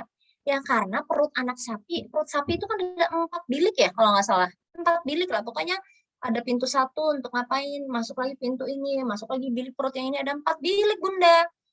Beda sama anak manusia kan nggak berbilik-bilik perutnya, usus saya usus besar, usus kecil kayak gitu kan. Nah, makanya bayi yang disusui dengan ASI itu cenderung cepat lapar. Kenapa? Karena ASI sangat mudah diserap oleh pencernaan bayi. Kalau bayi yang diberi susu formula, dia akan kenyang lebih lama, makanya lebih anteng ya, dalam tanda kutip lebih anteng. Karena kenapa? Karena pencernaan bayi kesulitan mencerna susu formula di perutnya, kasihan loh Bunda. Makanya pastikan kalau bisa bayinya disusui ya, no debat-debat ya. Susu formula hanya untuk indikasi medis, oke? Nanti bisa dibaca sendiri. Nih, bahaya pemberian susu formula ini harus saya sampaikan karena ini sudah jadi standar konselor laktasi manapun, ya. Mengganggu bonding, lebih mudah diare dan infeksi pernapasan, diare kronis, kurang gizi, kekurangan vitamin A. Ini maaf ya, disampaikan lebih mudah meninggal, lebih mudah alergi, nilai tes kecerdasan lebih rendah. Ini bukan kata saya, ini kata peneliti ya ibu-ibu, bukan kata saya. Saya cuma menyampaikan kembali. Nah, sekarang gimana dong biar menyusuinya lancar, damai gitu kan ya. Oke, nih. Pertama, ibu harus tahu dulu proses produksi ASI ya. Proses produksi ASI ada 3 fase. Ini untuk mendebat orang-orang yang bilang, ASI kamu nggak ada, ASI kamu sedikit, kamu nggak bisa ASI. Jangan ada lagi statement itu setelah mendengarkan penjelasan tentang laktogenesis ini ya. Jadi ada 3 proses produksi ASI, Ibu-Ibu. Proses produksi yang pertama disebutnya laktogenesis 1. Laktogenesis 1 itu adalah fase ASI mulai diproduksi. Kapan ASI mulai diproduksi? Nih, usia kehamilan 4 bulan sampai 5 bulan. ASI-nya udah ada di tubuh ibu. Jadi saat ibu lagi hamil usia 4 bulan, ibu hamil usia 5 bulan, ibu manapun, ibu manusia manapun, ASI-nya sudah ada. Jadi gak ada lagi statement ASI gak ada. Ya gimana sih, Allah itu kan ngasih bayi ya sepaket sama rezekinya dong. Rezekinya bayi ya ASI kan. Ya gak mungkin Allah tuh gak ngebekalin ASI gitu. Ya. Terus yang fase laktogenesis yang kedua. Nih, terjadi saat kapan? Saat plasenta terlepas dari tubuh ibu, saat ibu melahirkan. Apa yang terjadi saat ibu melahirkan? Hormon kehamilan ibu drop, ya, yang di garis biru ini, hormon prolaktin tetap tinggi. Nah, sehingga produksi ASI ibu akan mulai keluar. Problemnya adalah, di laktogenesis kedua ini problemnya adalah transisi antara hormon kehamilan ke hormon menyusui itu membutuhkan waktu maksimal 3 hari. Makanya sering nggak dengar orang ngomong kayak gini, aku habis lahiran ASI aku nggak keluar, ASI aku nggak keluar, ASI aku nggak ada, lagi-lagi ada statement ASI nggak ada, gitu ya. ASI-nya benar-benar dipecat nggak ada, bukan nggak ada Bunda. Masalahnya emang tubuh Bunda itu lagi transisi hormon dari hormon kehamilan ke hormon menyusui. Dan waktu transisinya itu membutuhkan 3 hari. Apa yang harus dilakukan di 3 hari ini? Kasih susu formula? Enggak, ya. Yang perlu dilakukan di 3 hari pertama pasca melahirkan adalah relax, tenang, santai. Karena kenapa? Bayi yang baru dilahirkan 3 hari pertama pasca dilahirkan, dia punya cadangan makanan di tubuhnya, namanya brown adipose tissue.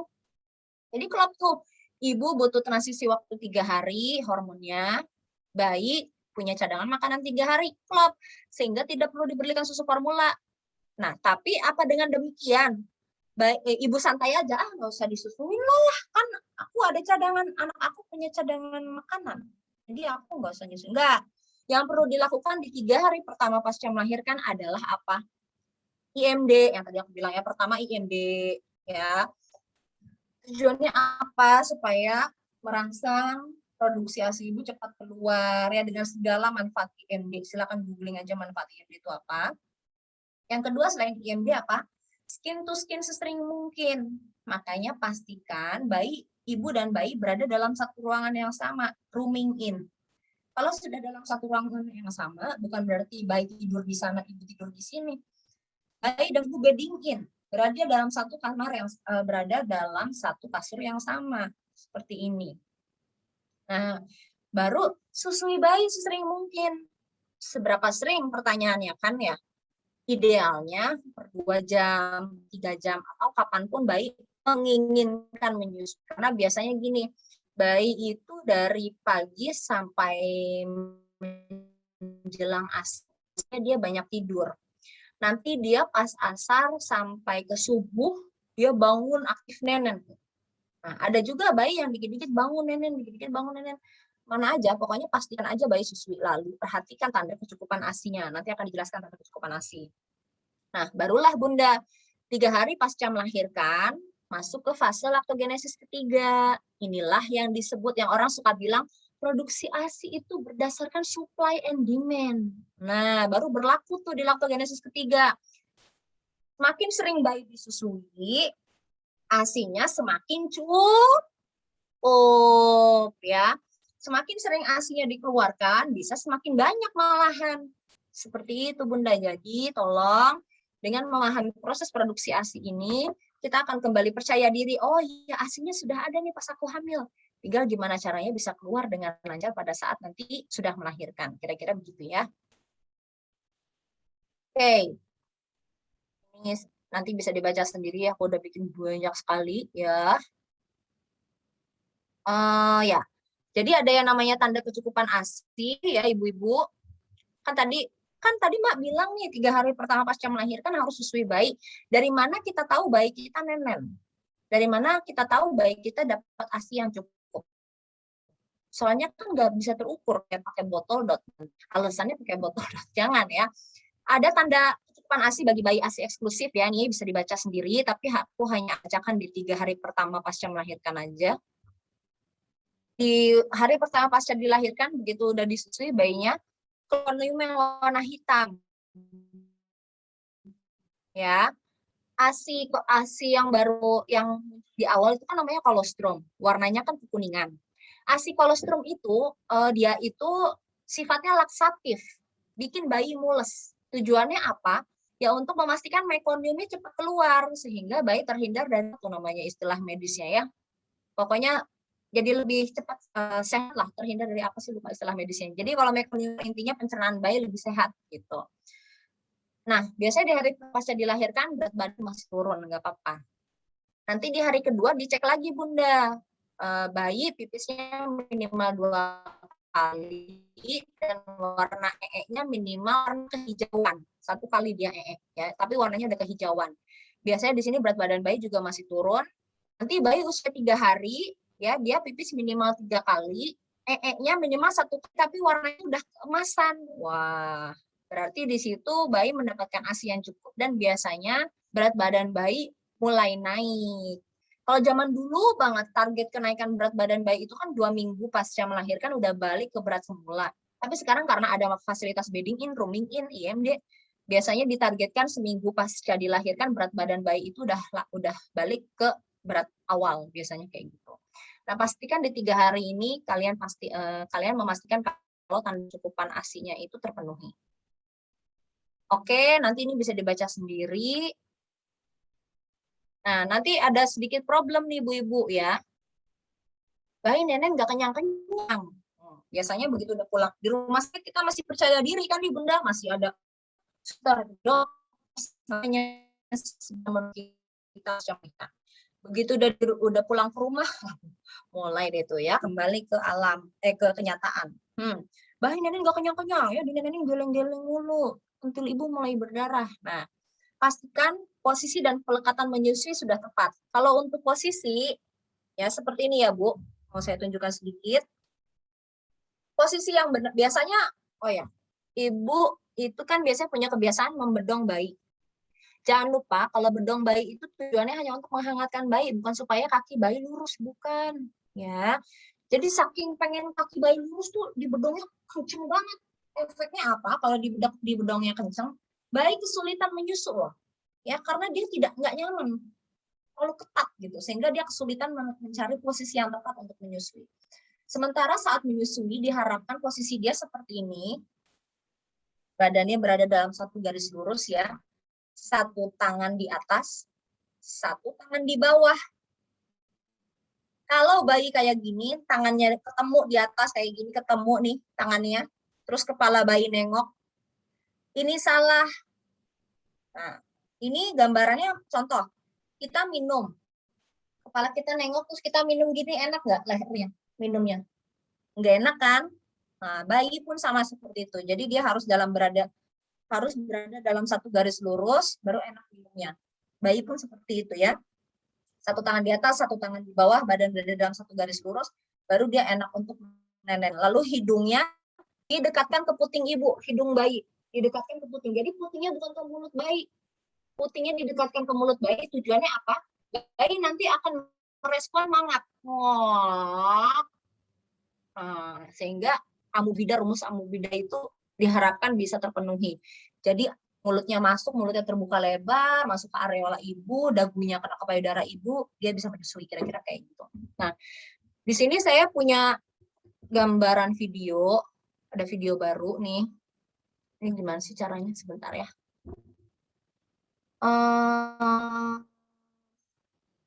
Salah, sebentar. Ini ada video yang menunjukkan posisi dan pelekatan menyusui. Salah, bukan ini.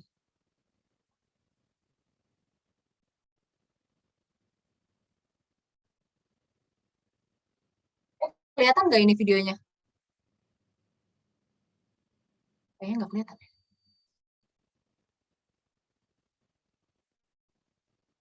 Sebentar ya. Bukakan dulu videonya.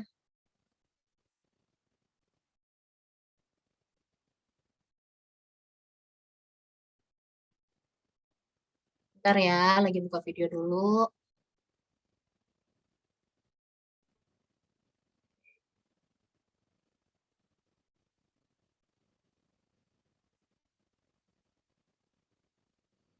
Ini udah terlihat belum ya ibu-ibu? Udah kelihatan? Mbak moderator bisa ngangguk kalau udah kelihatan nggak? Oke ya, oke. Nah, jadi ibu-ibu sekalian, kalau tadi kan saya ngeperagain posisi, sekarang saya mau menunjukkan pelekatan mulut, ya. Karena posisi dan pelekan itu adalah dua hal yang sering kali jadi masalah ibu menyusui yang baru aja belajar menyusui bayinya. Di sini saya punya contoh video bayi yang melekat dengan baik mulutnya. Perhatikan bibirnya terbuka lebar seperti ini, ya, sampai jeding dia kebukanya, tuh kayak gitu. Nah, lalu perhatikan bayi menyusu bukan pada puting ibu, ya. Putingnya di sini nih, putingnya. Yang masuk ke sini adalah areola. Dan lidah bayi itu menjulur untuk memerah ASI ibu. Nah, yang benar tuh gitu. Jadi bukan salah tuh. Ibu nanti putingnya lecet kalau kayak gitu dan bayi nggak akan mendapatkan ASI yang cukup. Nah, ini saya play videonya ya. Nah, ini adalah posisi yang tepat, pelekatan yang tepat. Oke, ini adalah pelekatan yang tepat. Lihat lidah bayi bergerak, memerah areola ibu. Bibirnya terbuka lebar seperti ini, ya. Lidah bayi menjulur memerah areola ibu dan putingnya, tuh puting dan areola ibu masuk. Areolanya nggak masuk semua, sehingga tuh ASI-nya terperah dengan optimal, langsung masuk ke saluran pencernaan bayi, gitu. Nah, di video selanjutnya ini menunjukkan permasalahan pelekatan pada mulut bayi. Nah, ini adalah kondisi mulut bayi yang nggak ada masalah ya. Tapi ada bayi yang terlahir dengan tongue tied. Nah, seperti ini. Jadi, ini mengikat lidah bayi. Sehingga bayi bentuk lidahnya tuh di ujung sini bukannya melengkung V, tapi bentuknya ke dalam seperti love bentuk lidahnya. Tapi nggak apa-apa, nggak semua bayi kayak gini. Ini bisa diatasi walaupun ada bayi yang tongue tied. Problemnya adalah saat dia menyusu, nah ini posterior. Saat dia menyusu, kita perhatikan ya, lidah bayi ini nggak bisa menjulur ini. Terus puting ibu juga terbentur-bentur lidah bayi. Kalau tadi kan putingnya sampai sini, ya, masuk sampai ke areolanya 2/3 memenuhi mulut bayi. Tapi ada bayi yang pelekatannya tidak tepat, sehingga lidahnya membentur-bentur puting ibu, akhirnya puting ibu luka dan bayi tidak mendapatkan ASI yang cukup. Nah, ini adalah contoh pelekatan yang tidak tepat, ya. Bibir bayi juga menguncup. Nah, ini salah, seharusnya bibir bayi itu terbuka lebar, ya, dan lidah bayi menjulur untuk memerah areola itu. Nah, ini juga termasuk pelekatan yang kurang tepat. Ada masalah nih pada lidah bayi, lip tight, ya. Tuh, lihat, bibir bayi fix nguncup banget. Kayak gitu. Dan yang masuk cuma putingnya. Areola ibu nggak masuk nih, areolanya masih tersisa di luar. Ya. Sehingga apa? Lidah bayi membentur-bentur puting ibu. Akhirnya apa? Puting ibu lecet parah nih kalau kayak gini kondisinya. Dan bayi tidak mendapatkan ASI yang cukup karena dia gagal memerah areola ibu. Sehingga apa? Akhirnya bayinya rewel, dikit-dikit minta nenen. Kalau dilepas nangis keras. Tapi kalau nenen pun dia nggak tenang. Dia geleng-geleng mulu kalau nenen. Nah, itu hati-hati merupakan tanda bahwa pelekatan dalam menyusuinya tidak tepat. Oke, sudah cukup jelas ya.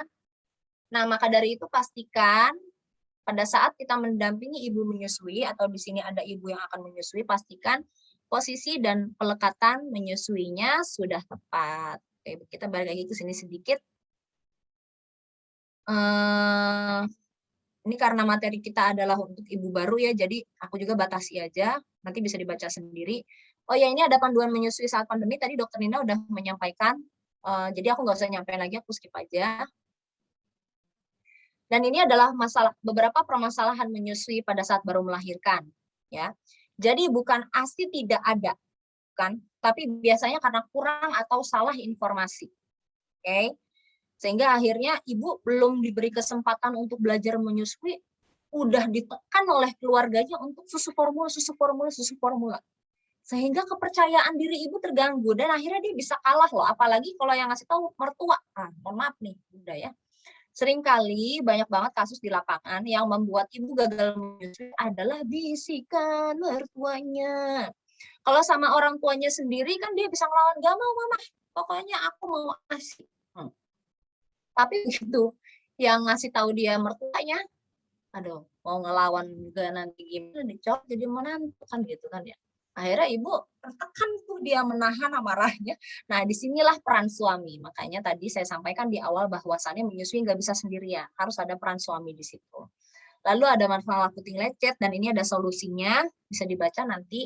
Ada saluran susu tersumbat ya, milk blister ya, jerawat pada puting. Nanti bisa dibaca juga ini solusinya. Ada masalah mastitis dan abses payudara.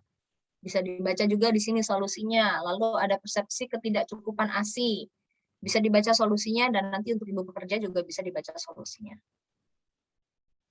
Apa ini? Sebentar, sorry. Oke, untuk ibu pekerja pastikan, enggak cuma untuk ibu pekerja, untuk ibu yang sebentar lagi akan melahirkan, mau ke rumah sakit bawa bedong, kayak bawa jimat, kayak bawa apapun terserah. Yang penting jangan lupa bawa alat pompa kalau punya, ya. Atau dari sekarang belajar cara memerah ASI. Bukan apa-apa, ini di masa pandemi kita nggak pernah tahu kondisi melahirkan nanti seperti apa, apakah akan ideal atau tidak, dan nanti akan mendapatkan vaskes atau nakes yang pro terhadap ASI atau gimana, ya. Jadi kalau misalnya nanti setelah melahirkan terpaksa terpisah dengan si bayi, nah ibu bisa memerah ASI sementara waktu. Bisa perah dengan alat pompa, bisa perah dengan tangan. Nanti bisa dibaca sendiri kriterianya alat pompa yang enak itu seperti apa. Ini abaikan aja mereknya ya, ini hanya rekomendasi aja. Lalu di sini ada tentang tata cara bekukan dan cairkan ASIP. Silakan nanti dibaca. Lalu penyimpanan arsip juga nanti silakan dibaca seperti apa. Oh ya, gizi menyusui sedikit. Sebetulnya dia sama teman-teman gizi ya, di sini kan banyak ahli gizi. Biasanya kan ibu menyusui nanti ada lemot-lemotnya, rambutnya rontok, begelinu, nyeri otot, atau pokoknya nggak enak banget badannya. Ya biasanya itu karena bisa jadi indikasi karena ibu kekurangan gizi, ya karena idealnya ibu menyusui itu membutuhkan tambahan 500 kalori dalam makanannya. Jadi bukan makanannya didobel, bukan. Tapi pastikan kebutuhan kalori ibu menyusui cukup sehingga ibu menyusui bisa menyusui dalam keadaan sehat, fit, dan ASI-nya cukup. Kira-kira kayak gitu. Oke, pastikan keterlibatan suami dalam menyusui itu ada ya. Sekali lagi, suami itu sebetulnya adalah owner of the milk, ya, owner of the milk, pemilik ASI. Kenapa? ASI ada karena kehamilan.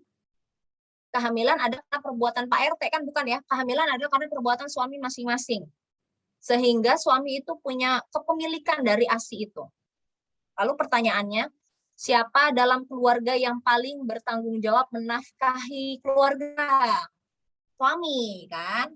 Lalu apa nafkah bagi bayi yang baru lahir? ASI. Nah, jadi siapa yang bertanggung jawab menafkahi ASI? Nah, bapaknya harus pastikan ibunya nyaman, ibunya terpenuhi kebutuhannya supaya bisa menyusui si anaknya. Kira-kira begitu. Oke, baik. Itu aja dari saya pada siang hari ini. Jangan lupa konsultasi ke dokter laktasi atau konselor laktasi jika membutuhkan informasi atau edukasi lebih lanjut. Utamanya jika sedang hamil, jangan lupa visit dokter konselor laktasi. Kapanpun ibu dan bayi dan keluarga membutuhkan dukungan dan informasi menyusui saat menemukan kendala menyusui, jangan ragu untuk langsung visit dokter laktasi atau konselor laktasi. Oke, jangan ditunda-tunda. Terima kasih dan mohon maaf untuk segala kekurangan. Selamat siang. Assalamualaikum warahmatullahi wabarakatuh.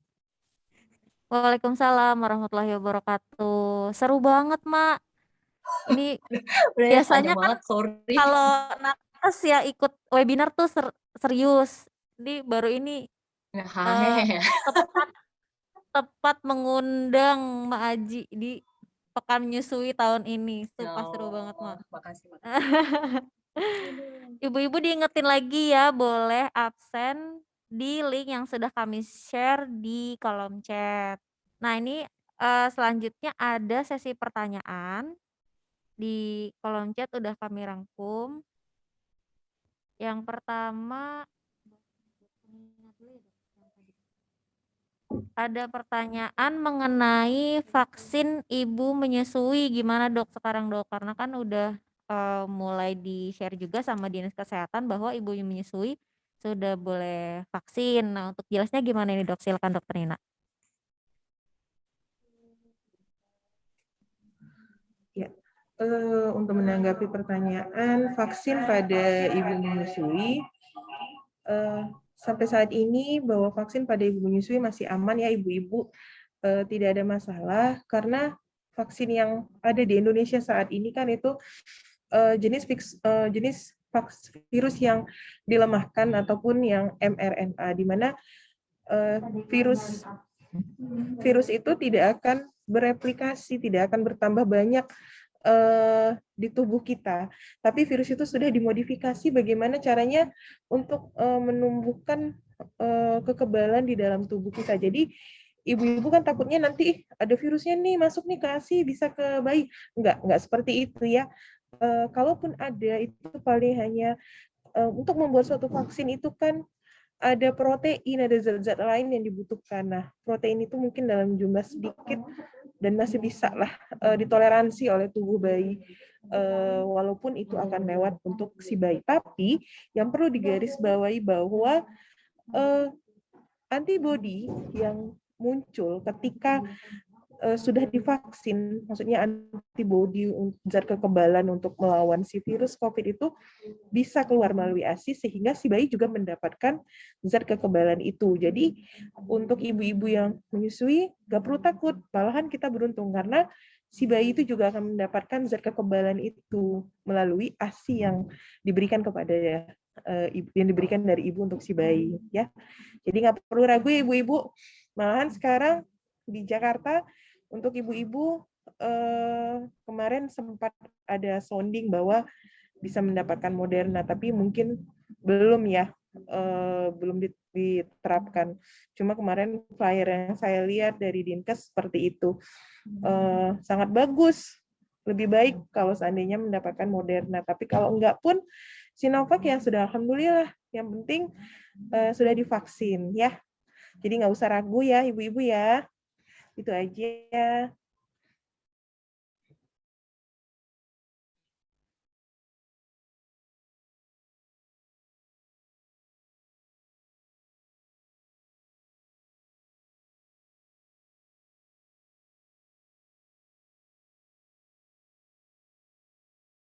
Iya.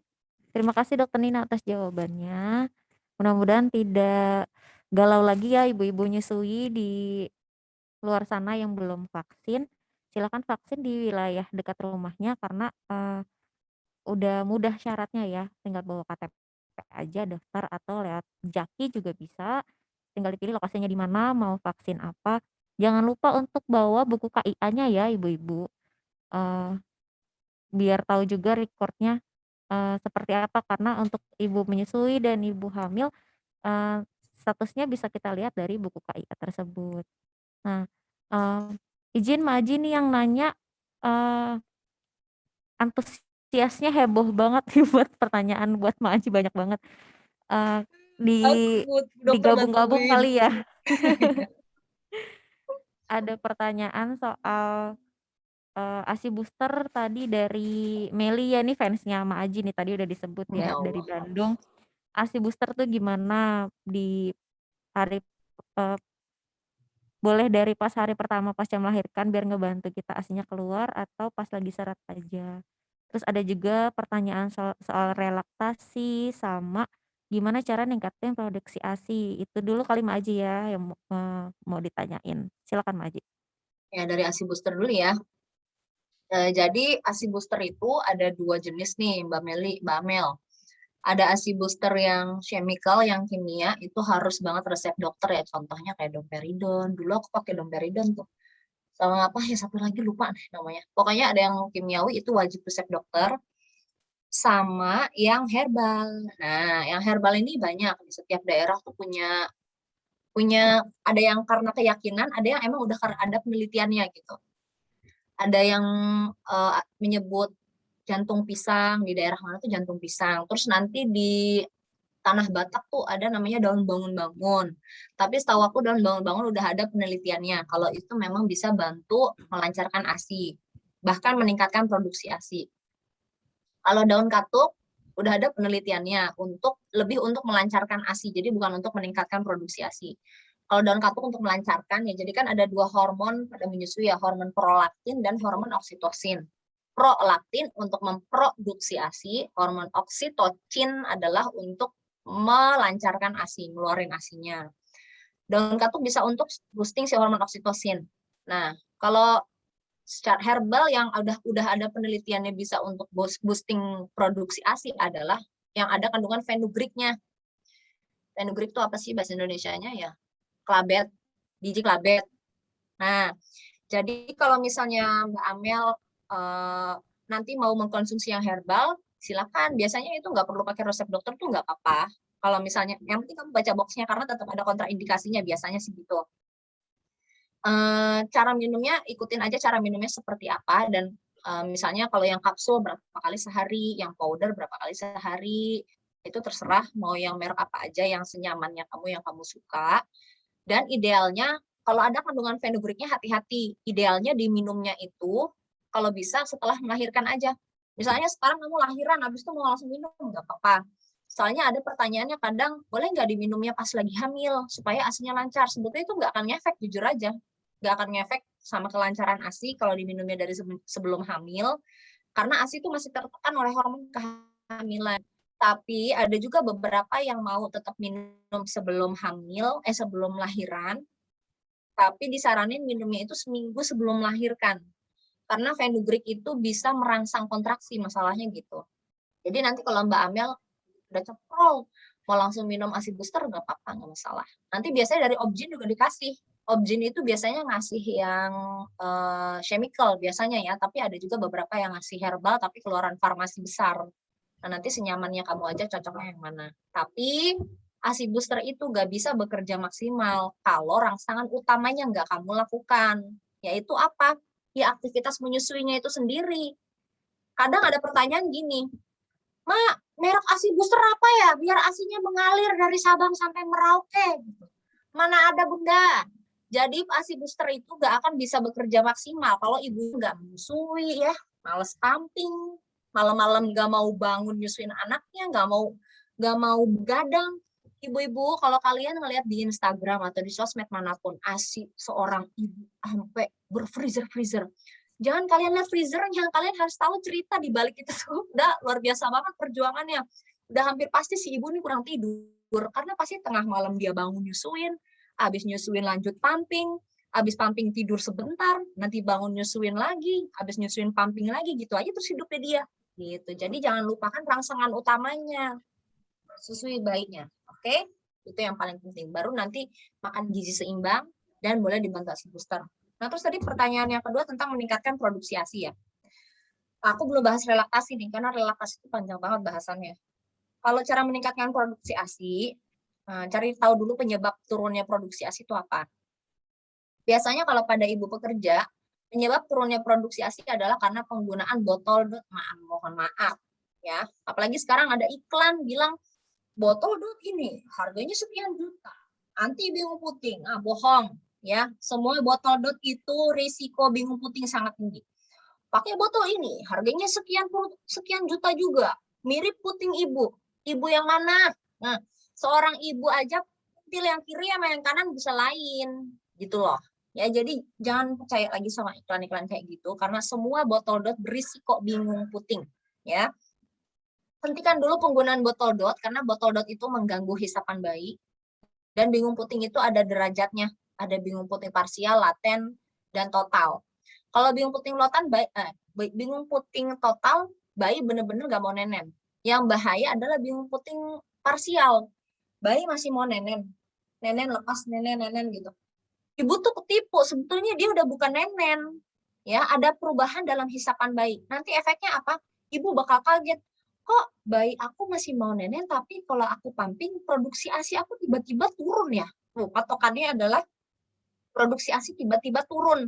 Nah, itu namanya bingung puting laten, Bunda. Bunda udah ketipu sama iklan botol dot. Makanya hentikan penggunaan botol dotnya. Benar-benar harus stop. Nggak ada tawar-menawar ya. Pokoknya anggap aja teknologi botol dot tidak pernah ditemukan. Karena itu benar-benar ngeganggu proses menyusui banget. Ganti dengan cup feeder, dengan pipet, dengan sendok, bisa, swear deh bisa, yang penting sabar. Kadang ibu tuh udah gregetan duluan ya, tumpah-tumpah ya, emang namanya juga berproses. Setelah itu skin to skin, ibu telanjang dada, jangan pakai baju. Bayi juga disarankan ya kalau pakai baju cuma ditutup aja punggungnya, dadanya tapi kenain ke dada ibu nih, tuh kayak gini, bayinya pakai diapers. Terus nanti pakai gendongan. Ya, jadi ibu sama bayi itu dadanya bersentuhan terus kayak gini. Tujuannya apa? Untuk merangsang bayi mau menyusu kembali ke ibunya, dan tubuh ibu nanti terangsang tuh hormon prolaktinnya. Jaringan payudaranya ikut terangsang juga sehingga nanti akan bantu naikin suplai ASI ibu. Kira-kira kayak gitu. Kalau ibu mau sambil pumping, boleh ya. Pastikan dulu aktivitas menyusuinya dilakukan sesering mungkin. Setelah bayi puas menyusu, ibu boleh pumping dan boleh praktekkan power pumping ya sehari sekali untuk meningkatkan produksi ASI ibu. Nah, ibu nanti kalau ngelihat nggak naik-naik, jangan minta cepet Bu. Kalau naikin produksi ASI itu butuh konsistensi dan butuh waktu sebulan 2 bulan baru kelihatan hasilnya. Ya, jadi bukan kayak bangun candi semalam jadi. Nggak. Kalau naikin produksi ASI itu semua ada prosesnya. Semoga cukup jelas ya. Oke, Mak Aji tadi udah menjawab beberapa pertanyaan yang ada di bawahnya juga tadi soal produksi ASI yang menurun karena kan ada kita nakes juga kan tetap kerja ya, nggak ada WFH, tadi ada pertanyaan juga. Nah ini ada pertanyaan lagi soal pengalaman Mak Aji sendiri nih, kan kemarin sempat tandem ya Mak Aji ya. Oh iya, Itu cara ngasih pergaulan bebas. tahu ke anak pertamanya bagaimana, terus mekanismenya gimana, DBF atau pakai ASI perah? Oh iya, jadi tuh anak aku yang pertama sempat aku susui langsung. Tapi emang kalau ibu yang hamil, produksi ASI-nya itu pasti turun drastis, Bun. pasti itu udah sunatullahnya karena ketekan sama hormon kehamilan kan tadi udah dijelasin.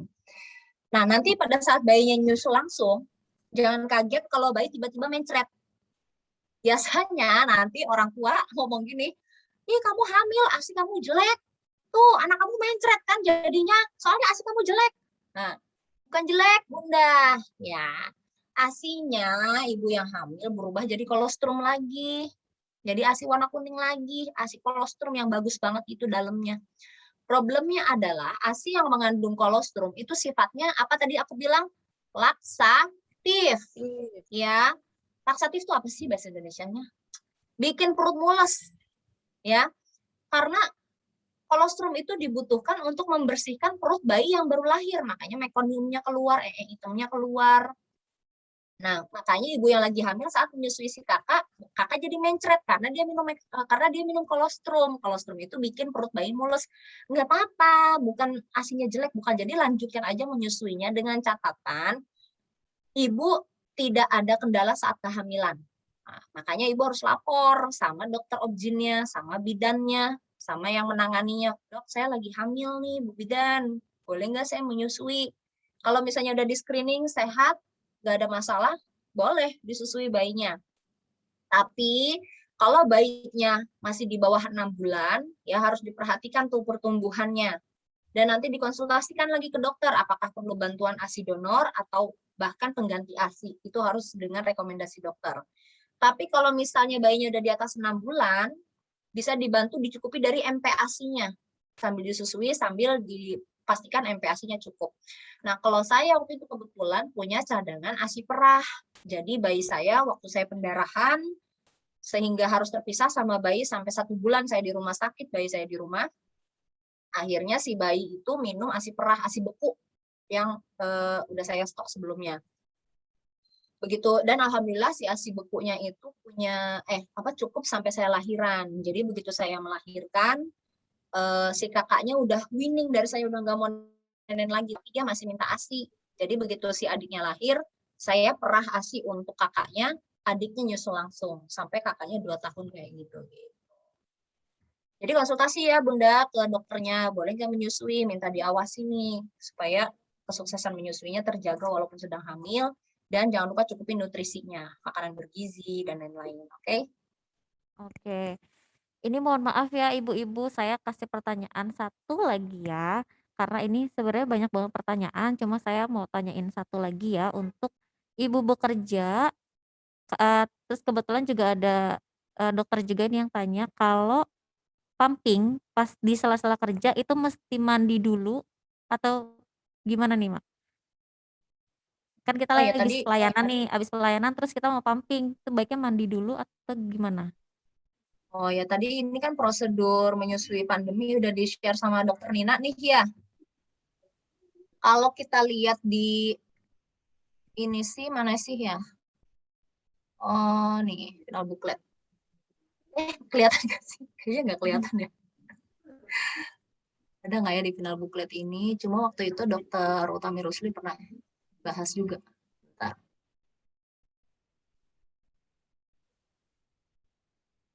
Kelihatan nggak ya ini? Iya ada ini.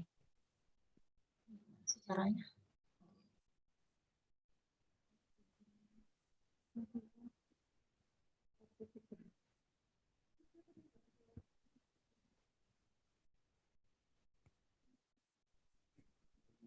Nih, panduannya cuma ini aja. Jadi kalau mau mandi dulu itu opsional sih ya Bu Ibu, karena situasi di vaskes ya, terutama kalau dokter kan banyak kontak erat ya, mungkin sama pasien COVID, mungkin kalau ada yang positif COVID. Kalau mau mandi dulu opsional aja silakan kalau ibu merasa lebih nyaman dan lebih aman kalau mandi. Tapi intinya pastikan kan pasti kita pakai maskernya harus 2 lapis ya sekarang standarnya kan. Iya betul. Masker medis standar CDC yang baru plus masker kain yang ketat, ya kan? Dan yang paling utama pastikan cuci tangan dan pastikan area tempat kita pumping itu semuanya bersih. Nggak pernah ada kontak sama orang yang pernah kena COVID di situ. Jadi permukaannya semuanya bersih, ya, cuci tangan dan menyediakan wadah tertutup. Jadi pastikan alat perah kita juga itu bersih. Jangan sampai ada kontak Ya pokoknya pastikan itu bersih. Dan nanti kalau misalnya udah diperah ASI-nya dan dibawa pulang ke rumah, ya pastikan distribusi antara si ASI perah dengan orang yang nanti merawat bayi kita di rumah, itu distribusinya juga bersih. Misalnya disemprot-semprot dulu cooler bag-nya, atau si plastik asipnya, atau si botol kacanya disemprot dulu supaya orang rumah yang menerimanya itu dalam kondisi bersih juga, kira-kira kayak gitu. Karena sekali lagi di ASI itu ada kandungan antivirusnya, bahkan pada ibu yang positif COVID itu juga ada anti COVID-nya malahan. Nah, jadi insya Allah tidak akan tertular melalui ASI dengan catatan proses pemerahannya itu harus bersih. Kira-kira kayak gitu. Ini sebenarnya agak pengen gitu ya semua tuh pertanyaan dibacain ya, tapi sekali lagi kami punya keterbatasan waktu, ibu-ibu mohon maaf sekali lagi ya. Jadi, untuk sesi pertanyaan dan sesi 2 dari Mbak Citra Ayu kami tutup sampai di sini, gitu ya. Sekali lagi mohon maaf banget beneran deh, aduh Kapan-kapan sedih. lagi ya. Ya kapan-kapan lagi insyaallah. Nah berikut saya akan merangkum, materi kita dari sesi 1 dan sesi 2. Nah yang pertama itu tentunya ASI lebih unggul dari susu formula dan ibu bisa tetap menyusui, bayi bila terkonfirmasi COVID dengan catatan, tetap prokes dan dipastikan dulu gejalanya ringan atau berat. Jadi tetap, bisa terpantau bagaimana cara, menyusuinya tadi. Nah yang di sesi keduanya yang saya tangkap adalah mindset-nya mesti kita rubah dulu. Kenapa harus ASI? Karena ASI adalah merupakan perintah dari Tuhan di agama manapun, ASI itu adalah perintah dari Tuhan. Jadi mesti diluruskan lagi niatnya bahwa ASI adalah ibadah. Jadi apapun kendalanya nanti minta tolongnya sama Tuhan karena, dalam ibadah mesti ikhlas. Jadi kalau apapun yang terjadi kita harus, tetap berserah diri kepada Tuhan gitu. Selanjutnya ibu menyusui juga dilindungi di dalam undang-undang. Nah, kenapa ASI itu penting? Karena, yang kita tahu isinya tuh banyak banget ya dalam ASI dan ada juga anti tumor di dalamnya itu Hamlet, hanya ada di ASI. Jadi, eee, sebisa mungkin benar-benar ngotot ASI dengan, eee, disadari bahwa yang kita lakukan adalah ibadah, gitu ya ibu-ibu ya. Nah mudah-mudahan, di kita berada selalu sehat, Allah jaga lindungi kita semua, dan mudah-mudahan Tuhan Yang Maha Esa menghilangkan segera virus corona ini. Bagaimanapun doa tuh yang paling utama ya, prokes tetap dijaga, maskernya, cuci tangan, habis dari luar, mandi bajunya ganti, terus kalau mau, menyusui kita juga harus, bersih-bersih dulu tadi, tips pumping di kantor juga udah diberikan. Nah mudah-mudahan, Allah jaga kita semua ya ibu-ibu. Terima kasih atas kehadirannya, terima kasih untuk kedua narasumber kami yaitu Dokter Nina dan Mbak Citra Ayu Mustika. Mudah-mudahan, sehat selalu. Sebelum kita tutup, kita sesi foto bersama dulu ya, boleh dibuka kameranya. Yang cantik ya Bu. Tapi kalau di luar nggak apa-apa pakai masker ya, saya juga pakai masker. Oh iya. Ya, kita mulai ya. Slide 1 dulu. 1, 2, 3. Cantiknya mana cantiknya? Iya. Slide 2. 1, 2, 3. Senyum aja dulu Bu, walaupun Ibu nggak tahu ya slide 1, slide 2, apa slide 3. Senyum aja Bu yang penting ya. Heeh. Selanjutnya 1, 2, 3. Saya juga nggak tahu Bu, hitung aja ya, yang penting ada yang motoin. Saya nggak tahu ada di slide berapa. Ada lagi Mbak Putri? Ya, 2 lagi ya, ayo 1, 2, 3. Senyumnya mana? Walaupun pakai masker senyum tuh terpancar dari matanya Bu. Ya jangan cuma nyipit-nyipit gini doang, kalau senyum tuh ketahuan, jangan cuma nyipit-nyipit. Sekali lagi, 1 lagi yang terakhir ya, 1, 2, 3. Oke, terima kasih semuanya yang sudah hadir, menyempatkan waktunya di, Makasih. Sami-sami di Pekan Menyusui Sedunia 2021 Puskesmas Kecamatan Tanah Abang. Mohon maaf apabila ada kekurangan dari kami. Kita tutup acara ini dengan membaca hamdalah. Alhamdulillahirabbil alamin. Wassalamualaikum warahmatullahi wabarakatuh. Bye-bye. Makasih Mak Aji, sehat-sehat ya. Makasih Dokter Nina. Dadah.